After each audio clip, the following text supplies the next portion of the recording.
I had just gotten home from work and was sitting back on the couch with the movie on. It was stormy outside and it was Fridays, so what better to do than stay up late and watch some TV? I had the window curtains open in case any lightning started up, hoping to catch some cool sights. It doesn't rain very often where I live, so nights like these are really rare and always get me excited.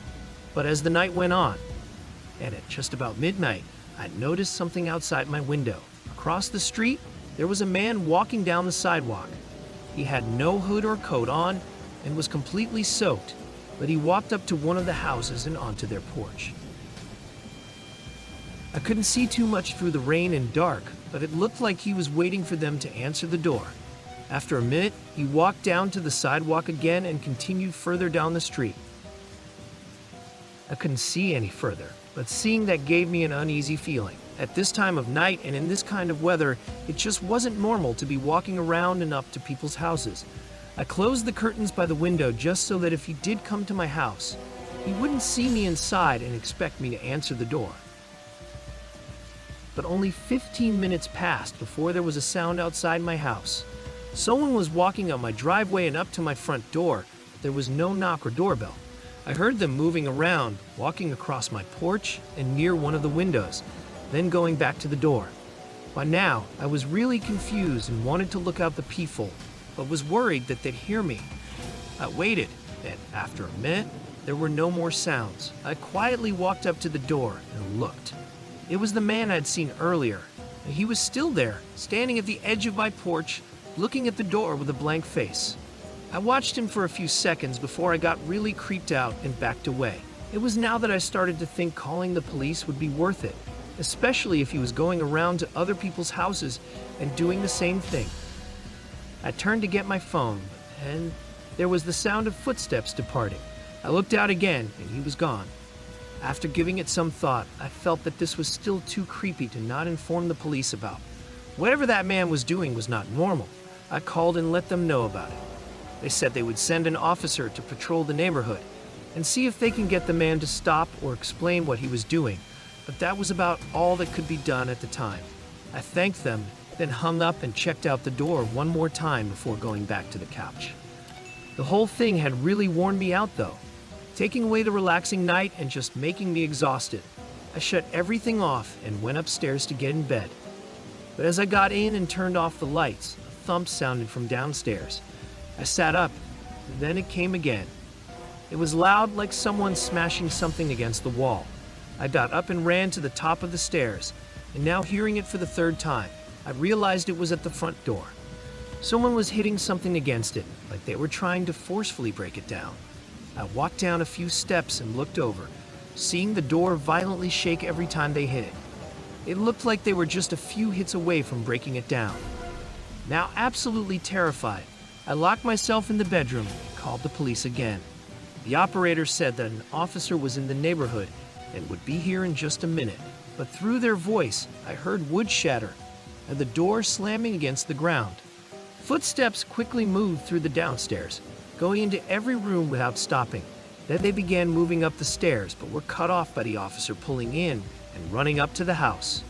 The intruder immediately stopped and ran for the back door as the officer came in and yelled at him, and apparently, they had trouble getting the back door open in the heat of the moment, so the officer was able to get him down and into the car. The man, who looked like a psycho up close, refused to say anything, not even a single word before they drove him off.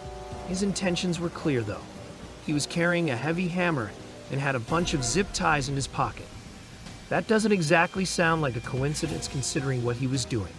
Why he chose to go for my house isn't clear though. What likely saved me was calling the police that first time. If I hadn't, the officer wouldn't have been in the neighborhood so close by and likely would have gotten here too late for me to have ever been seen again.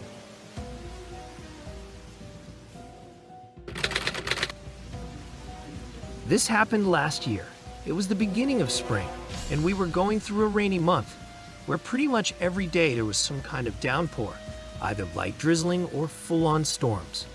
I do deliveries for a popular restaurant in my area, so rain isn't the most amazing thing when I have to be running through it all the time to pick up and drop off orders. This night started as any other. I had to work at 6 and drove around a couple orders before getting one to deliver somewhat far away. It was 10 miles out from our restaurant, going into the more woodsy part of town. It wasn't all forest or anything. It was just more spread out and less densely populated. The roads were all covered by trees, and most neighborhoods weren't visible from the main roads while driving.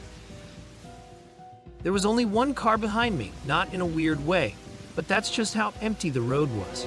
But once I got maybe 2 miles in, a beam of someone's headlights in front of me came out of nowhere, revealing a car in the middle of the road, swerving to a stop.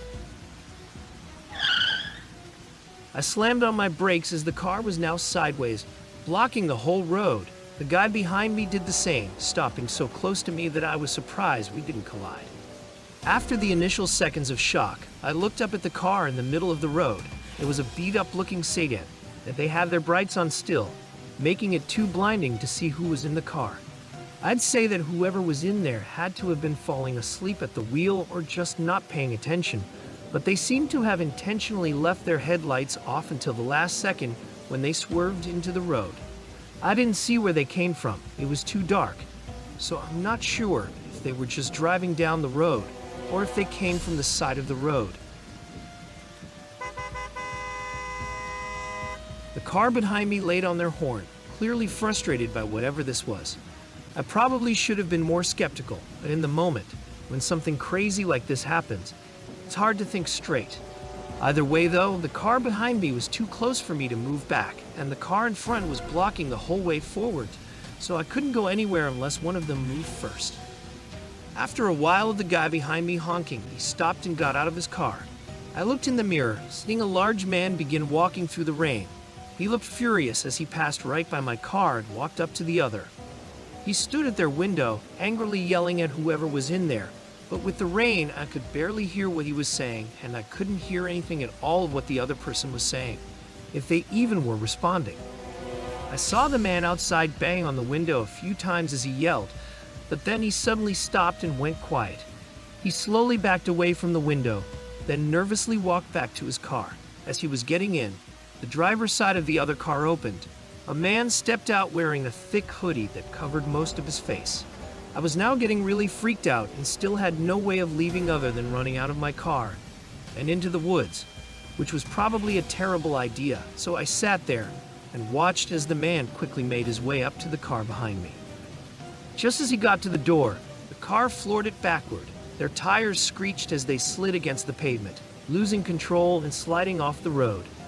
They made it past a few trees before eventually slamming into one further into the woods. The man that was still on the road turned and looked in my car, making eye contact with me in my side mirror, horrified. I put my car in reverse and pressed on the gas, backing out past him, then turned around and sped off. I obviously called the police, still had no idea what was really going on there that night. An officer got to the scene about 15 minutes after I'd left, and the only thing there was the car wedged in the woods against a tree. The other car was gone, and neither of the men were there. I think we can all assume what probably happened without even having any reasoning to go off of, but there's still a million questions that need answers. All I can say is that if the other guy behind me wasn't there, I likely would be in his place right now.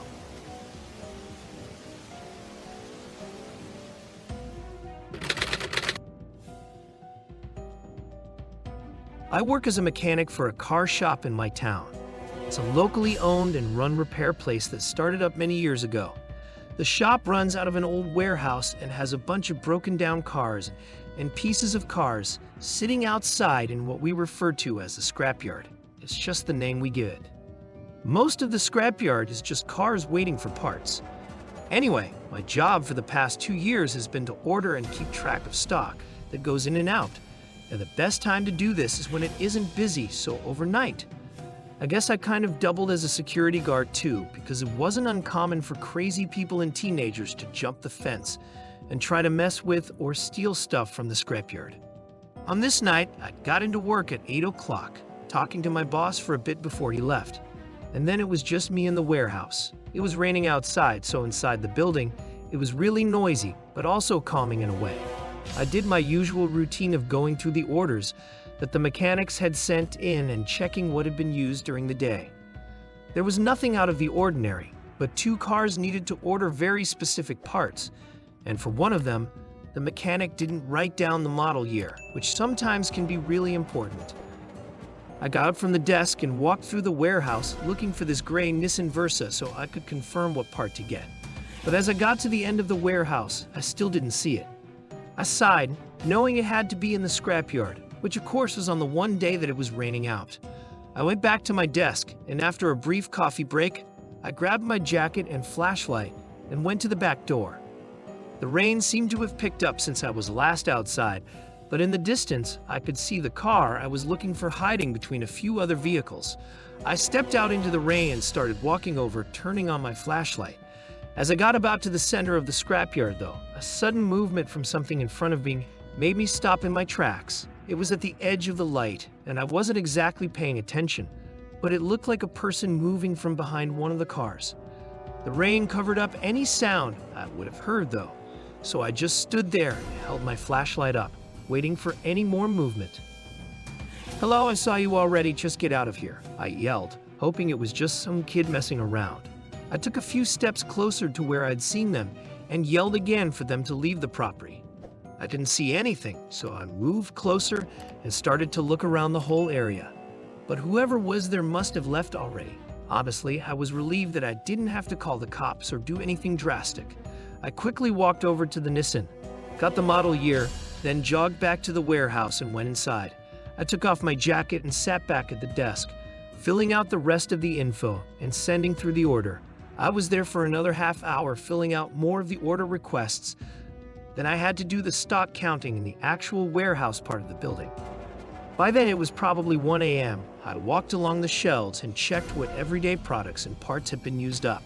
While making my way down the first set of shelves, a sudden thud rang through the warehouse, and then the lights went out. I stood with my eyes wide open, staring into the abyss of dark. I couldn't see anything, but between the sound of the rain hitting the roof, I could hear footsteps walking through the building.